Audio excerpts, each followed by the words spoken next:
கடையில் வாங்கிட்டு வந்தாங்க. Hi hi hi. இது என்னது? கிழங்கா வச்சு சாப்பிட்டாச்சா? அதாவது என்ன பங்கு பிரித்து வைக்கிற எல்லாத்துக்கும்? போதும் நான் ஊற்றுறா எல்லாத்துக்கும் பங்கு பிரித்து கொடுக்குறேன். அப்புறம் பெத்த தாயாக இருந்தால் பங்கு பிரித்து தான் கொடுக்கணும். என்ன உனக்கு தான் பிடிக்காதுன்னு சொல்லி சிக்கன் ரைஸ் வாங்கிட்டு வர சொன்னேன். என் பசங்களுக்கும் வாங்கிட்டு வந்து கொடுக்குறேன். ஏன் இன்னைக்கு என்ன செஞ்சுருக்கிறது சொல்லு. ஏன் சிக்கன் ரைஸ் நம்ம வீட்டில்? எறா தொக்கு. எப்பவுமே எறா நண்டுலாம் பிடிக்காது. சரி, நான் வச்சு சாப்பிட மாட்டேன். அது எனக்கே செய்யறதுனால எனக்கு பிடிக்க மாட்டேது அது. சரி, அதனால நான் சிக்கன் ரைஸ் உங்களை வாங்கிட்டு வர சொன்னேன்ல, வாங்கிட்டு வந்தீங்களா சாப்பிடுவோம்.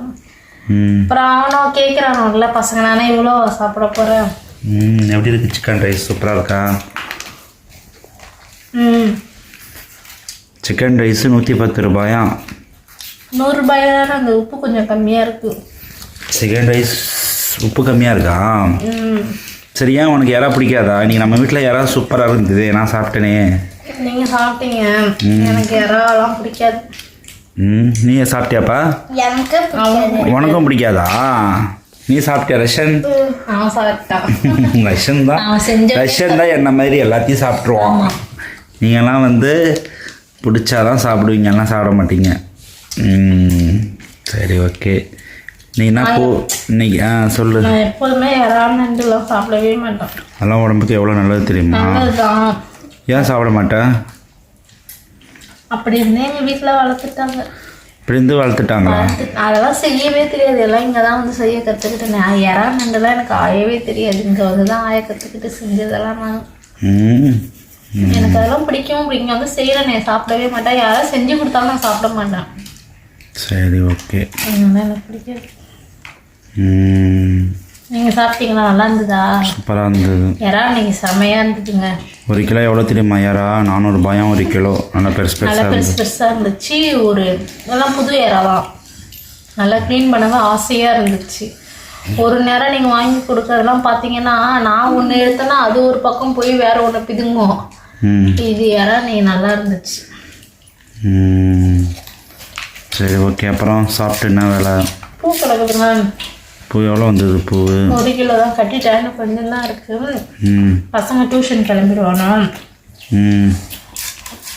இன்னைக்கு நம்ம நான் செஞ்சு இன்னைக்கு வீடியோ எடுத்து போட்டிருக்கேன். ரொம்ப நாளாக நம்ம சமையல் வீடியோலாம் போட்டு ஏற்கனவே நான் செஞ்சது போட்டிருக்கேன். இன்னைக்கு கொஞ்சம் டிஃப்ரெண்ட்டாக செஞ்சுருக்கிறேன். நல்லா இருந்துச்சு. எறாவும் சூப்பராக இருந்ததுங்க. நீங்களும் அதேமாரி செஞ்சு பாருங்கள், கண்டிப்பாக நல்லாயிருக்கும். அவ்வளோதாங்க. நான் சாப்பிட்டுட்டு பூ கட்டணும். வீடு பாருங்க எவ்வளோ குப்பையாக இருக்குது. உடம்பு பரவாயில்லையா உனக்கு? பரவாயில்ல. நேற்று போய் எவ்வளோ ஹாஸ்பிட்டல் போயிட்டு வந்ததுக்கு பரவாயில்ல. நேற்று போய் 300 ரூபாய் செலவு. காசு செலவு பண்ணாதான் உடம்பு சரியாகிறேன்னு. மாத்திரை வாங்கிட்டு வந்து போட்டால் கேட்க மாட்டேன். இல்லை, ஊசி 2 போட்டாங்க. ஊசி போட்டனால உடம்பு இப்போ பரவாயில்ல இல்லை? ஆமாம். சரி, ஓகே. சரிங்க. நீங்களும் நான் செஞ்ச மாதிரி நீங்களே யாராவது செஞ்சு பாருங்கள். செஞ்சு சாப்பிட்டு பாருங்கள், கண்டிப்பாக நல்லாயிருக்கும். என் வீடியோ பிடிச்சிருந்தா என் வீடியோக்கு சப்போர்ட் பண்ணுங்கள். ஓகே, பாய்.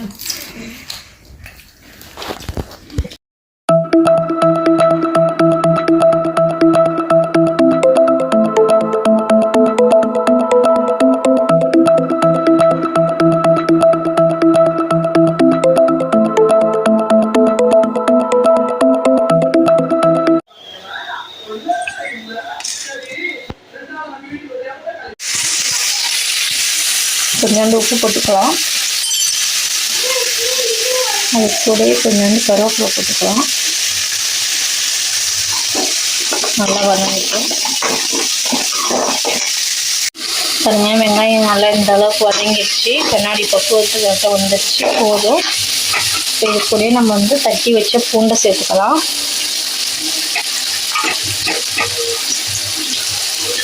பூண்டு சேர்த்து நல்லா வதக்கிக்கலாம்.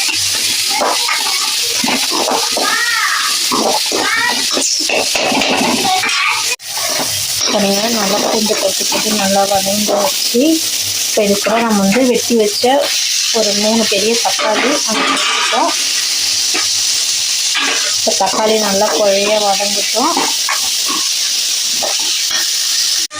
பாருங்க வெங்காயம் தக்காளி இந்த அளவுக்கு நல்லா வதங்கிடுச்சு. இப்போ வந்து இதில் வந்து நம்ம இறாவை சேர்த்துக்கலாம். இறா பாருங்கள் நல்லா பெருசு பெருசாக நல்லா சுத்தமாக கழுவி சூப்பராக க்ளீன் பண்ணி வச்சுருக்கேன்.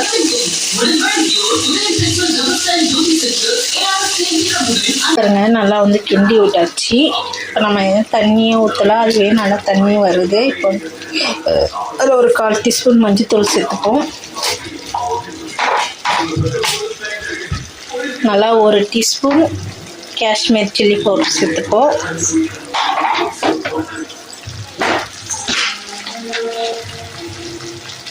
வீட்டில் அரைச்ச குழம்பு மிளகாத்தூள் 2 ஸ்பூன் சேர்த்துக்கலாம்.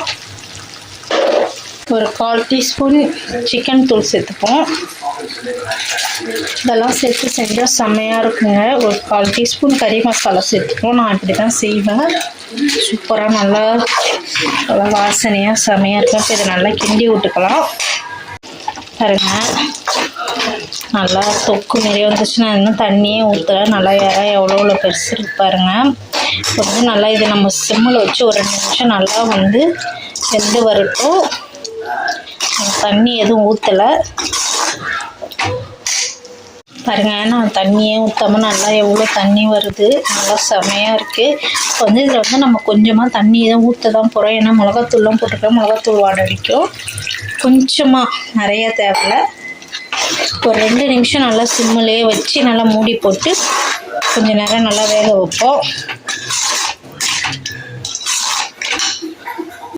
இங்கே பாருங்கள், இது என்னன்னு பார்த்தீங்கன்னா மரவள்ளி கிழங்கும் சக்கரவள்ளி கிழங்குங்க. எங்கள் வீட்டில் ஈவினிங் ஸ்நாக்ஸாக இன்றைக்கி வந்து கிழங்கு வகைகள் செம்மையாக இருந்துங்க. எனக்கு சந்தைக்கு போனேன்னா வாங்கிட்டு வந்தேன். பசங்கள்லாம் சாப்பிடுவாங்க எங்கள் வீட்டில்.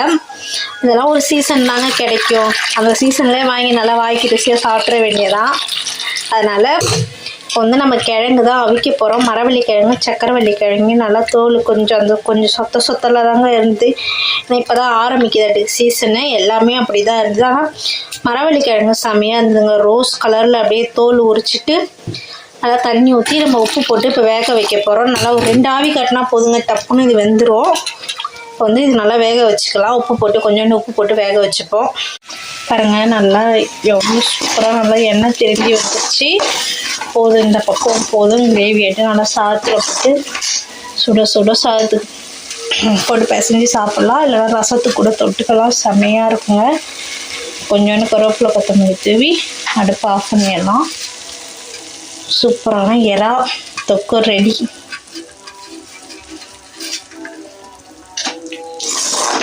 அப்படியே போட்டு மூடி வச்சுருவோம்.